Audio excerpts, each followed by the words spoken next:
El viernes va a sacar la música. Y entonces ahora tenemos aquí una mirada previa al cálculo. Y aquí tenemos tres cositas. Comprender qué es el cálculo y cómo se compara con el precálculo. Comprender que el problema de la recta tangente es básico para el cálculo. Y comprender que el problema del área también es básico para el cálculo. Y aquí aparece la pregunta.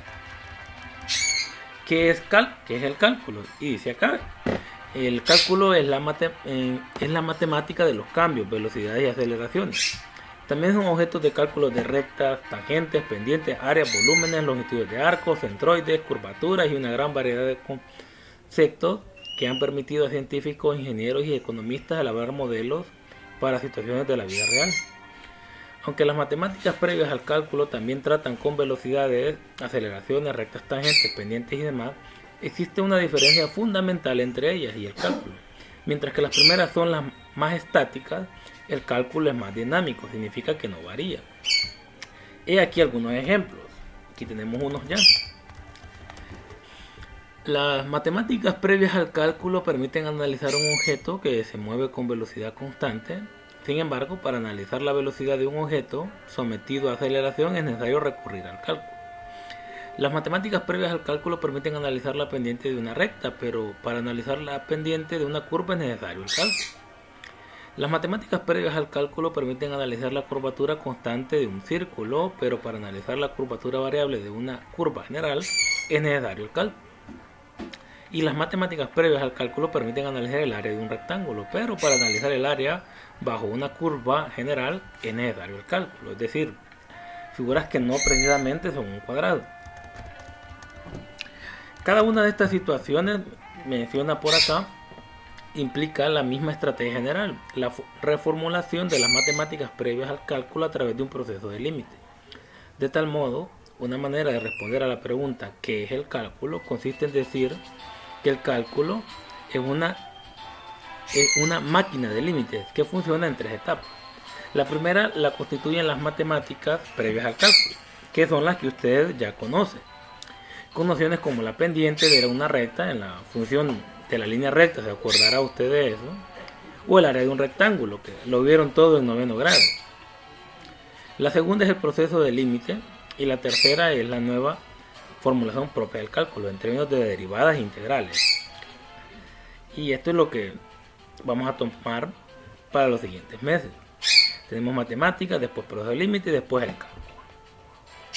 ¿Qué más tenemos por acá? Dice aquí, por desgracia algunos estudiantes tratan de aprender cálculo como si se tratara de una simple recopilación de fórmulas nuevas. Aquí le están tirando a los ingenieros. Si se reduce el estudio del cálculo a la memorización de las fórmulas de derivación y de integración, su comprensión será deficiente. El estudiante perderá confianza en sí mismo y no obtendrá satisfacción. En las dos páginas siguientes se pretenden algunos conceptos familiares del precálculo, listados junto con sus contrapartes del cálculo. A lo largo del texto se debe recordar que el objetivo es aprender a utilizar las fórmulas y técnicas de precálculo como fundamento para producir las fórmulas y técnicas más generales del cálculo. Quizás algunas de las viejas fórmulas de las páginas siguientes no resulten familiares para algunos estudiantes. Repasaremos todas ellas, menciona acá el texto.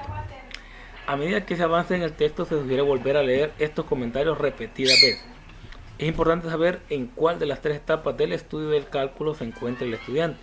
Por ejemplo, los tres primeros capítulos se desglosan como sigue. Aquí está.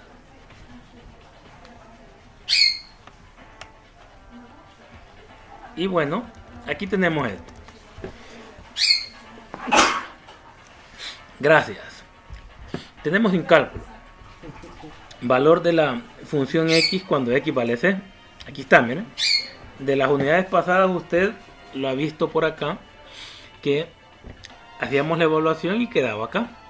Pero con el cálculo diferencial, vamos a decir el límite de fx cuando x tiende a c, o sea, se acerca a c. No es lo mismo. Pendiente de una recta. Esta era la función línea recta. Ahora vamos a sacar la pendiente de una curva.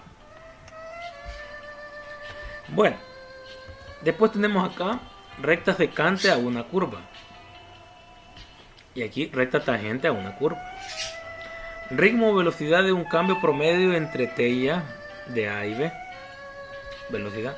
Ritmo, velocidad de cambio instantáneo en este momento. Exactamente en ese momento, ¿a qué razón está cambiando de velocidad? Curvatura de un círculo. Curvatura de una curva. Tenemos por acá altura de una curva en C. Mire, esta es la altura H, este pedacito. Altura máxima de una curva dentro de un intervalo. ¿Cómo saber que en este punto, esta altura es máxima? ¿Cómo saberlo? Pues para eso van a estudiar cálculo. Plano tangente a una esfera. Plano tangente a una superficie. Esta es una esfera. Esta es una superficie que no precisamente es una esfera. Dirección del movimiento a lo largo de una recta. Pues va completamente hacia la derecha. Aquí dirección del movimiento a lo largo de una curva. Acá.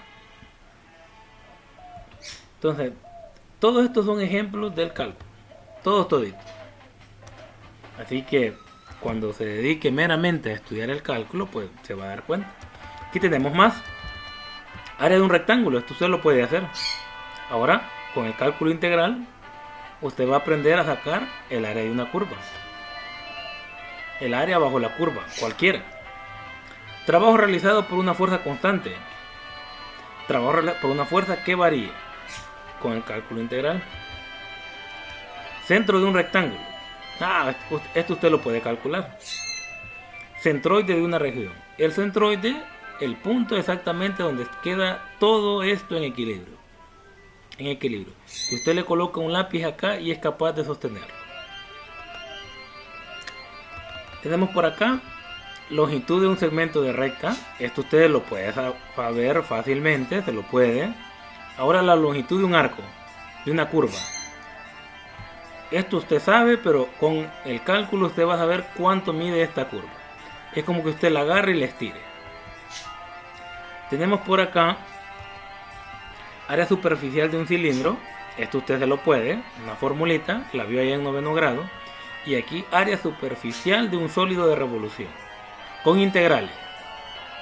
Esto no sale con una formulita tan sencilla como esto, sino que hay que hacer otro proceso. Masa de un sólido con densidad constante, con variable. Volumen de un sólido rectangular. Volumen de la región bajo una superficie, no precisamente regular. Tenemos acá suma de números finitos de términos. ¿Bien? Hay n términos, pueden ser 20, pueden ser 100. Y aquí suma de números infinitos. Estos tres puntitos, usted va a identificar que eso significa que sigue al infinito y más allá. Y bueno, eso es para culminar esta parte.